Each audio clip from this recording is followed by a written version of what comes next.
अस्सलाम वालेकुम everyone and welcome back to my YouTube channel. आज हम डिस्कस करने जा रहे हैं blood supply to the nephron. Last video के अंदर हमने डिस्कस किया था about the structure of nephron. Nephron की स्ट्रक्चर के बारे में पढ़ा था, उसके जो स्ट्रक्चर है या उसके कौन कौन से पार्ट्स है और उनका क्या नॉर्मल फंक्शन है, हमने उसके बारे में पढ़ा था। आज इस वीडियो के अंदर हम पढ़ेंगे बेसिकली ये जो नेफ्रॉन के जो डिफरेंट पार्ट्स होते हैं उनको ब्लड सप्लाई किस तरह से वहाँ तक पहुँचता है या ब्लड कहाँ तक डिफरेंट पार्ट्स ऑफ नेफ्रॉन तक पहुँचता है। अब जो हमने पढ़ा था लास्ट टाइम कि जो रेनल आर्टरी होती है, रेनल आर्टरी क्या है हमें पता है। जो हमारी हार्ट होती है, हार्ट से एक बड़ी एओर्टा निकलती है जो कि हमारी पूरी बॉडी को ब्लड सप्लाई करती है। अब इस एओर्टा ये एओर्टा जो है हर एक इससे छोटी छोटी आर्टरीज निकलती है जो कि हर एक स्पेसिफिक ऑर्गन तक ब्लड लेकर जाती है। रेनल आर्टरी एओर्टा से निकलने वाली वो आर्टरी है जो कि ब्लड कहाँ तक लेकर जाती है, किडनी तक लेकर जाती है। रेनल आर्टरी किडनी के अंदर हिलस के मकाम पर इंटर होती है, हिलस के रीजन से किडनी के अंदर इंटर होगी और फर्दर डिवाइड हो जाएगी छोटी छोटी या स्मॉलर ट्यूब्स के अंदर, जिन्हें आर्टियोल्स कहा जाता है। ये जैसे किडनी में दाखिल होगी तो रेनल आर्टरी आर्टियोल्स में डिवाइड हो जाएगी। आर्टियोल्स जो होते हैं दे आर बेसिकली आर्टरीज, लेकिन इनका डायमीटर और ये साइज वाइज स्मॉल होते हैं। अब कह रहा है जो आर्टियोल्स होते हैं वो दो तरह के होते हैं, एक होते हैं अफेरेंट आर्टियोल्स, दूसरे होते हैं एफेरेंट आर्टियोल्स। अफेरेंट आर्टियोल्स जो होते हैं जो कि जहाँ बोमेंस कैप्सूल के अंदर इंटर हो रहे थे वो इंटर हो रहे होते हैं। ये अफेरेंट आर्टियोल आगे जाके एक नेटवर्क ऑफ ग्लोमेरुलस बनाएंगे, जो कि ये नेटवर्क ऑफ ग्लोमेरुलस कहाँ पे मौजूद होगा, किडनी के बेसिकली बोमेंस कैप्सूल के अंदर मौजूद होगा। और जो बोमेंस कैप्सूल में से जो जो वेसल है, ये जो ट्यूब्स निकल रहे होते हैं उन्हें कहा जाता है एफेरेंट आर्टियोल्स कहा जाता है। अब हम इन अगर समझना चाहते हैं आसानी के साथ इस पूरी स्ट्रक्चर को, तो हम इस डायग्राम की मदद से इसको समझ सकते हैं कि ये वाला जो ये समझ जो लोग समझ सकते हैं कि जो रीनल आर्टरी है, रीनल आर्टरी यानी कि ये वो आर्टरी जो क्या करिए ब्लड जो है उसको किडनी के अंदर लेकर जा रही है, किडनी तक पहुंचा रही है। अब किडनी तक पहुंचाने वाली जो रेनल आर्टरी है, इसमें से हम इसकी मिसाल लेते हैं। ये जो है ये एक और आर्टरी जिन्हें अफेरेंट आर्टरियोल कहा जाता है। ये जो होती है रीजन में ये रेनल आर्टरी के मुकाबले में जो होती है ये स्मॉलर होती है। ये आगे जाके इंटर होती है बोमेंस कैप्सूल के अंदर, तो यहाँ पर ये बताती है ग्लोमेरुलस की स्ट्रक्चर को। अब ये जो ग्लोमेरुलस है इसके दो रीजन है, एक अफेरेंट आर्टरियोल जो कि इंटर हो रहा है बोमेंस कैप्सूल के अंदर, सेकेंड पार्ट ये जो है ये ग्लोमेरुलस से निकल रहा है ये वाला रीजन जिसको कहा जाता है अफेरेंट आर्टरियोल्स कहा जाता है।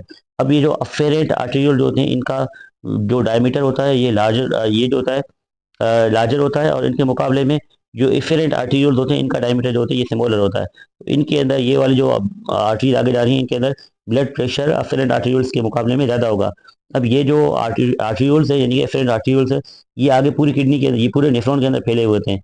नेफ्रॉन के ये डिफरेंट टाइप के जो प्रोक्सिमल कन्वोल्यूटेड ट्यूबुल या डिस्टल कन्वोल्यूटेड ट्यूबुल जो होते हैं, इनके ऊपर से ये जो ब्लड वेसल्स हैं यानी कि ये जो छोटे छोटे ट्यूब्स हैं एफेरेंट आर्टरियोल्स के, ये फैल रहे होते हैं।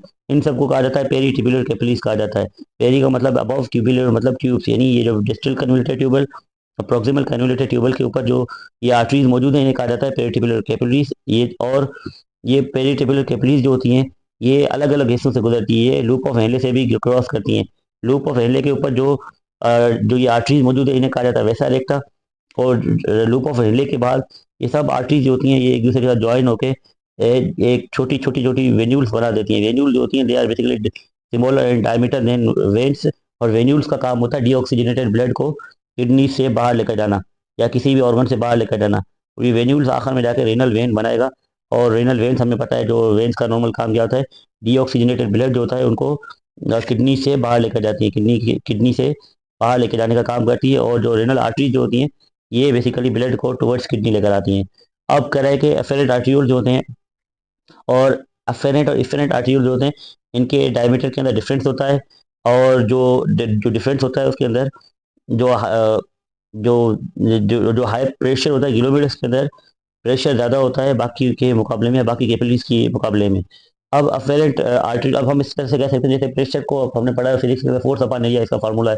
अब जैसे कि हम पाइप्स वगैरह होता है ना, पाइप्स के ऊपर अगर आप उसका एरिया कम कर दो टॉप के ऊपर तो क्या होगा, उसका प्रेशर उसका बढ़ जाएगा, दूर दूर तक पानी फेंकता है। इसी तरीके से ये जो ब्लड वेसल्स होती हैं ये एक इंटर जो आर्टरीज है जो इंटर हो रही है ग्लोमेरुलस के अंदर, उनका डायमीटर अलग है। दूसरी आर्टरीज जो निकली जिन्हें इफेरेंट आर्टरियोल्स कहा जाता है, ये जो निकलने वाली आर्टरीज हैं जो ग्लोमेरुलस से बाहर निकलती हैं इनका डायमीटर जो है अलग है। इस डिफरेंस ऑफ डायमीटर की वजह से यहाँ पर इस रीजन के अंदर प्रेशर बहुत ज़्यादा होता है।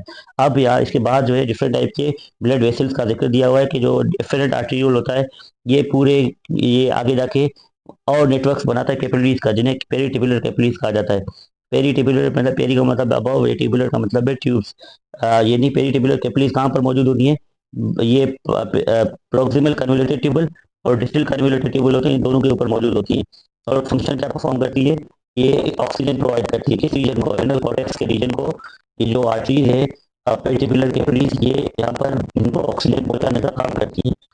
अब ये जैसे अभी हमने पढ़ा है कि जो एफरेंट आर्टरीज होती हैं, they divide into different types of networks of capillaries. Peritubular capillaries कहा जाता है। पेरिटेबुलर कैपिलरीज जो होती हैं वो प्रॉक्सिमल कन्वोल्यूटेड ट्यूबल के ऊपर मौजूद होती है और डिस्टल कन्वोल्यूटेड ट्यूबल के ऊपर मौजूद होती हैं। अब इनका मेनली काम क्या होता है, प्रॉक्सिमल और डिस्टल कन्वोल्यूटेड ट्यूबल के ऊपर मौजूद पेरिटेबुलर कैपिलरीज का इनका काम होता है रेनल कॉर्टेक्स रीजन को ऑक्सीजन प्रोवाइड करना। अब इसके बाद क्या होता है कि जो ब्लड वेसल्स है ये आगे फर्दर लूप ऑफ हेनले के ऊपर मतलब फैली हुई होती हैं, और ये आगे जाके जो जाके रीनल वेन या रीनल वेन्यूल बनाती हैं। वेन्यूल होती है स्मॉलर वेन्स होती है, और जो रेनल वेन है वो लार्जर वेन होती है। जो ये कैपिलरीज होती है लूप ऑफ हेनले के ऊपर भी स्प्रेड हुई होती है, फैली हुई होती है। इन्हें वेसा रेक्टा कहा जाता है। और वेसा रेक्टा जो होती है, इनका काम होता है लूप ऑफ हेनले तक ब्लड पहुंचाना। और लूप ऑफ हेनले के बाद होता है, इसलिए ये जो ब्लड कैपिलरीज होती हैं ये आगे जाके छोटी सी वेन्यूल्स बनाती हैं, और वेन्यूल्स जो होती हैं वो एक दूसरे के साथ जुड़कर रेनल वेन बनाती है। अब जिस तरह से आर्टरी का काम होता है, रेनल आर्टरी का काम होता है ब्लड को पहुंचाना, ब्लड को पहुंचाना किडनीज तक, इसी तरह से रेनल वेन का काम क्या है, ब्लड को किडनी से दूर लेकर जाना। और रेनल वेन जो मेनली जिस ब्लड को किडनी से दूर या अवे लेकर जाती है, उसके अंदर जो मेजर जो पोर्शन होता है वो क्या होता है, मतलब रेनल वेन्स हमें पता है डीऑक्सीजनेटेड ब्लड को क्या करेंगे, किडनी से दूर लेकर जाएंगे। तो बेसिकली अभी हमने पढ़ा है कि किस तरह से किडनी को डिफरेंट टाइप की आर्टरीज की वजह से किडनी तक ब्लड पहुंचता है। तो कौन सी ब्लड वेसल्स है जो कि ब्लड किडनी से दूर लेकर जाती हैं। अगली वीडियो के अंदर हम पढ़ेंगे about the function of the kidney. I hope आपको समझ में आया होगा।